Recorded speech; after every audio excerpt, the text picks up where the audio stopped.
So where'd the market close today? Was it up? Was it down? Is it good? Is it bad? Do you care? Do you have a dog in the hunt? Rather than get lost in the weeds of what the market might do, let's prioritize the 5 biggest challenges that investors need to face. Let's look at step 1.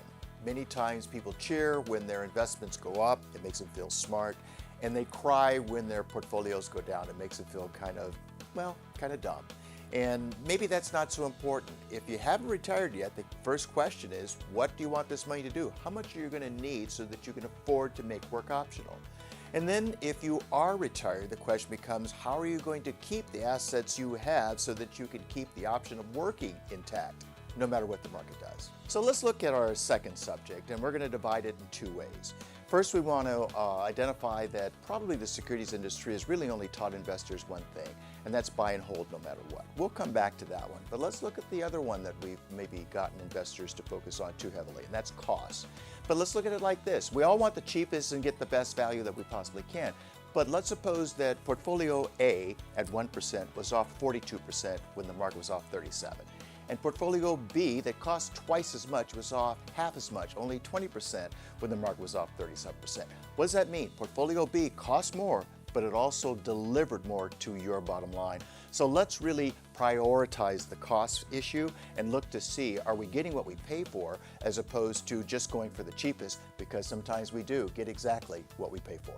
Number 3, let's talk about loss. Yes, it does happen, sometimes more extreme than we ever imagined. And yet, most of us don't know what kind of loss we can live with or what kind of loss would be acceptable to our portfolio. I'm going to suggest to you that that's very important. It's more important than just sticking the money somewhere and letting it do what it does. You know, when do you want off the roller coaster and get on the carousel? Or when do you want to be in safety, okay? So you want to take the time to look at the firms that have technology that they're able to share with clients to help the clients see what kind of loss you can live with. You don't want to find out you can live with an 8% loss only to wake up and discover the portfolio is 43%. You want to know in advance how bad it might get. So let's recap. We went through 3 things so far. First, we want you to make sure that you know what you want this money to do. Are you trying to get it to a certain level or keep it at a certain level?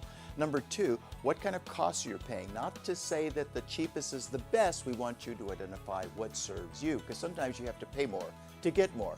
And finally, we looked at the losses. In other words, what kind of loss can you accept? We want you to know that in advance as opposed to wake up in shock and awe and disappointment. That's our first list. We hope that was helpful. We'll be working on the second set in just a moment.